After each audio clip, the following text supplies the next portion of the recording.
Louvado seja nosso Senhor Jesus Cristo.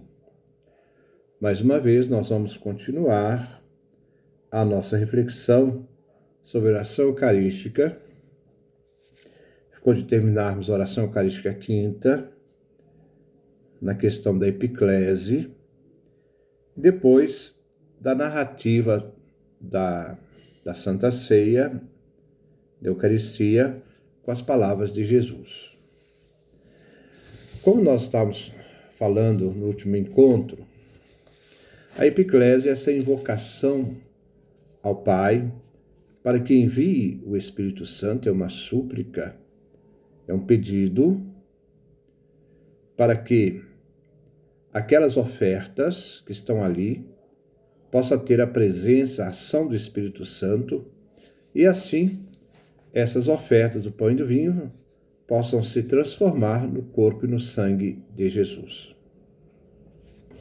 Na oração quinta, diz o seguinte, logo após o santo: Senhor, vós que sempre quisestes ficar muito perto de nós, a ação divina na história da salvação, essa realidade dessa presença do Cristo Jesus que permanece conosco até o fim dos tempos, isto é, vivendo conosco no Cristo, presente no seu corpo, a Igreja, falando conosco por Ele, por mediação dEle. Agora vem a epiclese, mandai vosso Espírito Santo. Se pede ao Pai que envie o Espírito Santo sobre as ofertas. Então, mandai vosso Espírito Santo, a epiclese, a súplica, a fim de que nossas ofertas, isto é, do pão e do vinho, se mudem, se transformem no corpo e no sangue de nosso Senhor Jesus Cristo. Então, essa é a epiclese da oração quinta. Toda a oração eucarística vai ter o momento da epiclese, suplicando ao Pai, por meio do Espírito Santo, para que transforme aquelas ofertas, né? Para que transforme aquelas ofertas do pão e do vinho. Nós temos em São Justino, na primeira apologia, né, uma epiclese do Verbo, né, para que o Verbo venha e como ele se encarnou no seio da Virgem Maria, ele agora também se faça carne, se encarne nas ofertas do pão e do vinho, na Eucaristia que é celebrada. Há uma invocação aqui à pessoa do Verbo. Se pede ao Pai para que o Verbo se faça presente. Mas, normalmente, quando você vê a tradição apostólica de Hipólito de Roma, também já se faz essa invocação ao Espírito Santo para que o Pai, enviando o Espírito Santo, transforme as ofertas do pão e do vinho no corpo e sangue de Cristo. Logo em seguida, nós vamos ver, nós estamos aqui nessa oração eucarística, quinta, né? É o nosso 25º encontro. Então, nesse 25º encontro, nós vamos também falar sobre a questão da narrativa e das palavras de Jesus. Após a epiclese, há uma narrativa sobre a realidade da ceia pascal. Diz que Jesus, na noite em que Jesus ia ser entregue, eu estou seguindo a oração quinta, se você fosse pegar, vamos supor, uma outra oração, se você fosse pegar a oração segunda, ela diz o seguinte, né?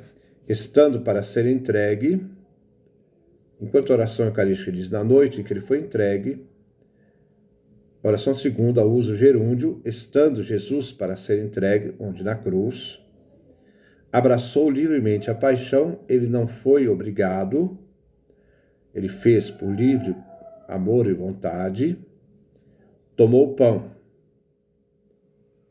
São os gestos de Jesus, os verbos. Primeiro, ele tomou o pão, deu graças, partiu e deu aos discípulos. Os 4 verbos eucarísticos: tomar, dar graças, partir e dar. Esses 4 verbos compõem os gestos de Jesus na ceia eucarística. Na oração quinta, nós vemos a segunda, na oração quinta, já faz a narrativa. Na noite em que Jesus ia ser entregue, aqui fala da noite, ceando com seus apóstolos, a ceia pascal, Jesus tendo pão em suas mãos, então Jesus assume o pão em suas mãos, olha para o céu, dá graças, partiu o pão, o entregou a seus discípulos, dizendo, novamente, os 4 verbos eucarísticos, olhar ao céu, dar graças, partir o pão e entregar aos seus discípulos. 4 verbos que compõem, né, essa oração eucarística quinta. Se você for pegar a oração eucarística quarta, nós vemos o seguinte, já após, né, a epiclese, começa a narrativa. Quando, pois, chegou a hora, qual hora? A hora da paixão, morte e ressurreição de Jesus. Ele tem uma característica joanina sobre o tema da teologia da hora, em São João.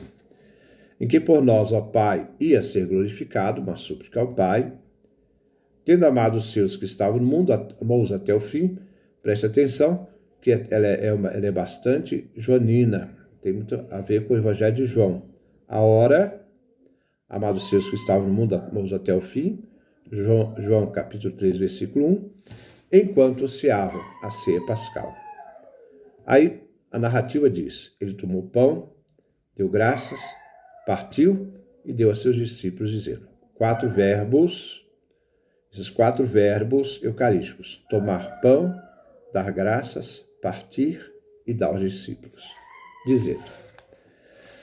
O mesmo nós podemos ver na oração eucarística terceira. A oração eucarística terceira já diz o seguinte, na noite em que ia ser entregue, fazendo referência à oração quinta, Jesus tomou o pão, deu graças, partiu, deu a seus discípulos, dizendo. Novamente, a narrativa, antes das palavras de Jesus, compõe os 4 verbos do gesto de Jesus na ceia. Tomar o pão, dar graças, partir e dar aos discípulos, dizendo. Sendo que, os verbos eucarísticos que nós encontramos, né, entre Jesus, né, que no momento ele toma o pão, dá graças, parte e dá aos discípulos, nós encontramos na oração eucarística segunda, na oração eucarística terceira e na oração eucarística quarta, nós vemos um acréscimo da oração eucarística quinta, e se tira ou tomou o pão, onde se diz, olhou para o céu, o verbo olhar e não tomar o pão. Dar graças, partiu o pão e entregou, isto é, deu aos discípulos, dizendo. Então essa é a realidade dessa narrativa antes das palavras de Jesus na ceia. Na oração eucarística primeira, diz assim, na noite em que ia ser entregue, também à noite, se refere, né, a essa realidade, essa expressão que nós encontramos na oração quinta. Ele tomou o pão em suas mãos, tomar o pão, elevou os olhos a vós, ó Pai, aqui nós temos elevar aos olhos, né, deu graças e deu aos seus discípulos, dizendo. Né? Nós vemos, então, os 4 verbos, tomar o pão, dar graças, partir e dar aos discípulos. Com um acréscimo, elevou os olhos a vós, ó Pai. Essa questão de elevar os olhos, que também nós encontramos, né, na oração eucarística quinta, com a expressão olhou para o céu. Então nós temos essa narrativa é sempre uma preparação para as palavras de Jesus, porque ali o sacerdote vai dizer as palavras de Jesus na ceia. Ao dizer essas palavras de Jesus na ceia, eu já falei para vocês quando eu falava sobre oração eucarística, ali o sacerdote empresta a boca, mas quem fala naquele momento, porque o autor do sacramento é Jesus Cristo, na voz do sacerdote é o próprio Cristo que fala. Então é Cristo que está falando naquele momento na voz do sacerdote. E ele então diz, tomai todos e comei. Isto é meu corpo que será entregue por vós. Então aqui estão as palavras de Jesus na ceia. Essas palavras de Jesus na ceia, onde o próprio Cristo, que é o autor do sacramento, se faz presente naquele momento. Quem quiser aprofundar isso, eu já fiz uma reflexão de vários dias, de vários encontros sobre a Eucaristia. O mesmo nós encontramos nessa oração quinta, como também encontramos na oração quarta, onde se diz, tomai todos e comei. Isto é meu corpo que será entregue por vós. É a mesma fórmula das palavras de Jesus na ceia. O mesmo nós encontramos na oração eucarística terceira, quando, nas palavras de Jesus, diz, tomai isto, tomai todos e comei, isto é meu corpo que será entregue por vós. Essa realidade da Eucaristia, da presença real de Cristo, através de Cristo que fala pela boca do Padre, eu peço para vocês para poder recorrer aos encontros que eu fiz sobre a Eucaristia. O mesmo nós encontramos essa expressão, tomai todos e comei, este é meu corpo que será entregue por vós. Há uma unidade, o mesmo vale para a oração eucarística primeira. A mesma coisa, tomai todos e comei, este é meu corpo que será entregue por vós. Ao terminar essas palavras, Jesus volta à narrativa. O padre, então, começa a narrativa. Vamos começar da oração eucarística primeira, da oração eucarística primeira, nós vamos, então, para depois as outras orações. Do mesmo modo, ao fim da ceia. Ao terminar a ceia pascal, Jesus toma o cálice em suas mãos, dá graças novamente, dá aos seus discípulos, dizendo. Lucas faz uma distinção muito grande entre o cálice da Páscoa e o cálice da Eucaristia.